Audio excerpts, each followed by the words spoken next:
नमस्कार, मैं रचना शर्मा। चढ़ती कला टाइम टीवी देख रहे सभी दर्शकों का स्वागत करती हूं। आप देख रहे हैं टॉप 10 न्यूज। पहलगाम आतंकी हमले के बाद देश भर में अलर्ट जारी है। पाकिस्तानी नागरिकों को ढूंढ कर वापस भेजा जा रहा है। केंद्रीय गृह मंत्री अमित शाह के निर्देश पर राजस्थान, पंजाब, गुजरात, दिल्ली और उत्तर प्रदेश सहित सभी राज्यों में सर्चिंग ऑपरेशन चलाया जा रहा है और यूपी में 1500 पाकिस्तानी नागरिक रह रहे हैं। केंद्रीय गृह मंत्री अमित शाह ने सभी राज्यों के मुख्यमंत्रियों के साथ मीटिंग की। इस दौरान उन्होंने सभी सीएम से आग्रह किया कि अपने अपने राज्यों में पाकिस्तानी नागरिकों की पहचान कर उन्हें वापस भेजे। पहलगाम आतंकी हमले के बाद सरकार ने सभी पाकिस्तानी नागरिकों के वीजा रद्द कर 48 घंटे में भारत छोड़ने के आदेश जारी किए। बुधवार को प्रधानमंत्री नरेंद्र मोदी की अध्यक्षता में हुई सुरक्षा बलों से जुड़ी कैबिनेट कमेटी की बैठक में यह फैसला हुआ था। अल्टीमेटम की मियाद पूरी होते ही गृह विभाग एक्शन मोड में आ गया है।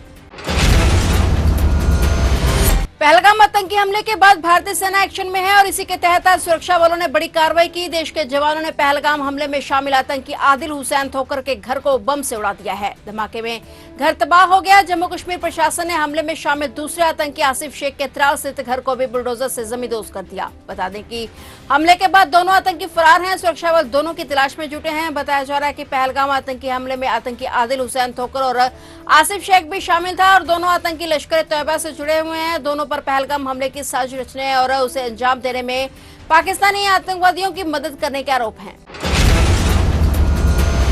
जम्मू कश्मीर में आज फिर गोलीबारी हुई। बांदीपुरा जिले में सुरक्षा बलों और आतंकियों के बीच मुठभेड़ हुई। सुरक्षा बलों की कार्रवाई में एक आतंकी ढेर हो गया जबकि 2 पुलिसकर्मियों को भी गोली लगी है। वहीं सुरक्षा बलों और आतंकियों के बीच चली मुठभेड़ में दुश्मनों के साथ लोहा लेते हुए एक जवान शहीद हो गया। पहलगाम आतंकी हमले के बाद भारतीय सेना अलर्ट है। सुरक्षा बल आतंकियों का ढूंढ कर एनकाउंटर कर रहे हैं। बांदीपुरा के कुलनारा बाजीपुरा और इलाके में आतंकियों के छिपे होने की सूचना मिलने पर सेना और पुलिस ने तलाशी अभियान शुरू किया। जैसे जवान इलाके में पहुंचे तो आतंकियों ने फायरिंग शुरू कर दी, जिसके बाद मुठभेड़ शुरू हो गई। बता दें कि पिछले 2 दिनों में यह चौथी मुठभेड़ है।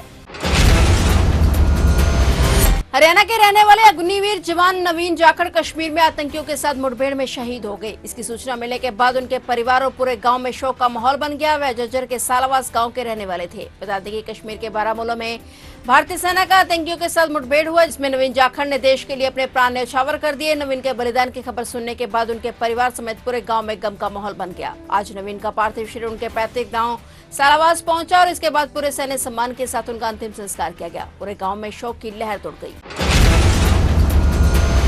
उत्तर प्रदेश के बहराइच जिले में आज बड़ी घटना हो गई। राजगढ़िया राइस मिल में आग लगने से 5 मजदूरों की मौत हो गई जबकि 3 लोग बुरी तरह से झुलस गए हैं। मेडिकल कॉलेज में उनका इलाज चल रहा है। दरगाह थाना क्षेत्र में हुई इस घटना से हड़कंप मच गया है। डॉक्टरों ने 5 को मृत घोषित कर दिया। मिल में आग लगने के बाद मजदूरों की मौत दम घुटने से हुई। मिल में ड्रायर से धुआं निकल रहा था और जिसकी वजह जाने के लिए 8 मजदूर ऊपर चढ़े, लेकिन धुएं की वजह से वे बेहोश हो गए। अग्निशमन दल ने उन्हें बाहर निकालकर अस्पताल भिजवाया। वहीं मुख्यमंत्री योगी आदित्यनाथ ने बहराइच हादसे का संज्ञान लिया। मृतकों के शोक संतप्त परिजनों के प्रति संवेदना व्यक्त की। उन्होंने जिला प्रशासन के अधिकारियों को उन्हें समुचित उपचार मुहैया करवाने के निर्देश दिए। उन्होंने घायलों के शीघ्र स्वास्थ्य होने की भी कामना की।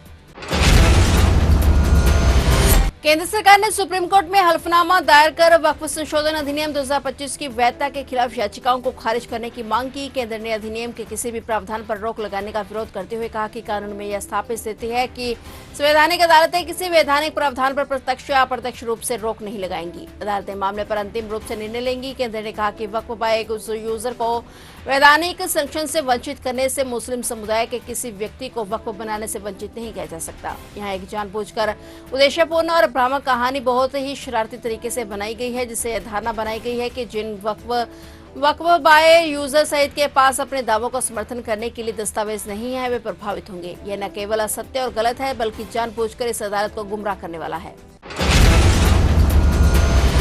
सुप्रीम कोर्ट ने विनायक दामोदर सावरकर टिप्पणी मामले में राहुल गांधी को राहत दी है, लेकिन कड़ी फटकार भी लगाई है। शीर्ष न्यायालय ने राहुल गांधी को वीर सावरकर पर टिप्पणी को गैर जिम्मेदाराना बताया। कोर्ट ने कहा कि उन्होंने हमें आजादी दिलाई, लेकिन आप उनके साथ ऐसा व्यवहार कर रहे हैं। हालांकि कोर्ट ने इलाहाबाद हाई कोर्ट के उस आदेश पर रोक लगा दी जिसमें इस कथित टिप्पणी के लिए जारी सम्मन को रद्द करने से इनकार कर दिया गया था। सुप्रीम कोर्ट ने कहा कि आप महाराष्ट्र जाकर सावरकर पर ऐसी आपत्तिजनक टिप्पणी करते हैं जिनकी महाराष्ट्र में पूजा होती है। कोर्ट ने राहुल गांधी को चेतावनी देते हुए कहा कि अगर भविष्य में सावरकर के खिलाफ ऐसी आपत्तिजनक टिप्पणी करते हैं तो इसके परिणाम भुगतने होंगे।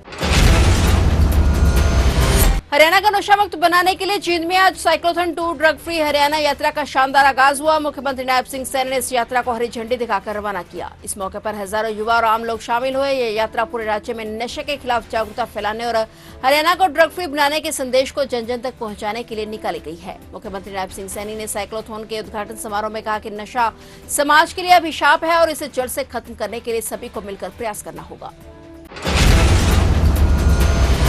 गोल्डन बॉय नीरज चोपड़ा ने हाल ही में जम्मू कश्मीर के पहलगाम में हुए आतंकी हमले और पाकिस्तानी एथलीट अरशद नदीम को नीरज चोपड़ा क्लासिक में आमंत्रित करने के फैसले पर हुए विवाद में लेकर सोशल मीडिया पर पोस्ट शेयर की है। नीरज चोपड़ा ने पोस्ट में लिखा कि अरशद नदीम को नीरज चोपड़ा क्लासिक में प्रतिस्पर्धा करने के लिए आमंत्रित करने के मेरे फैसले के बारे में बहुत चर्चा हुई है और इसमें से अधिकांश नफरत और गाली गलौज हो रही है। नीरज चोपड़ा ने कहा कि मैंने अरशद को जो निमंत्रण दिया वह एक एथलीट की ओर से दूसरे एथलीट को दिया गया था और क्लासिक का उद्देश्य भारत में सर्वश्रेष्ठ एथलीटों को लाना और हमारे देश को विश्व स्तरीय खेल आयोजनों का घर बनाना था। पहलगाम में आतंकी हमलों से 2 दिन पहले सोमवार को सभी एथलीटों को निमंत्रण भेजा गया था। पिछले 48 घंटों में जो कुछ भी हुआ उसके बाद एनसी क्लासिक में अरशद की उपस्थिति पूरी तरह से असंभव थी। मेरा देश और उसके हित हमेशा पहले रहेंगे। उन्होंने कहा कि पूरे देश के साथ साथ मैं भी इस घटना से आहत और क्रोधित हूं। छत्तीसगढ़ के बीजापुर तेलंगाना सीमा पर नक्सलियों के खिलाफ 4 दिनों से सबसे बड़ा ऑपरेशन चल रहा है और इस बीच नक्सलियों की प्रतिक्रिया सामने आई है, जिसमें उन्होंने पत्र जारी कर नक्सलियों ने बीजापुर तेलंगाना सीमा पर चल रहे अभियान को तत्काल रोकने की अपील की। शांति वार्ता के लिए आगे जाने की अपील करते हुए नक्सलियों के उत्तर पश्चिम बस्तर ब्यूरो के प्रभारी रुपेश ने प्रेस नोट जारी किया, जिसमें उन्होंने बीजापुर तेलंगाना सीमा पर जारी बड़े सैन्य अभियान को तुरंत रोकने की अपील की। घटनास्थल से बड़ी मात्रा में विस्फोटक सामग्री और हथियार बरामद किया गया था। फिलहाल टॉप 10 न्यूज में इतना ही और नए समाचारों के साथ फिर से हाजिर होंगे। तब तक के लिए देखते रहिए चढ़ती कला टाइम टीवी।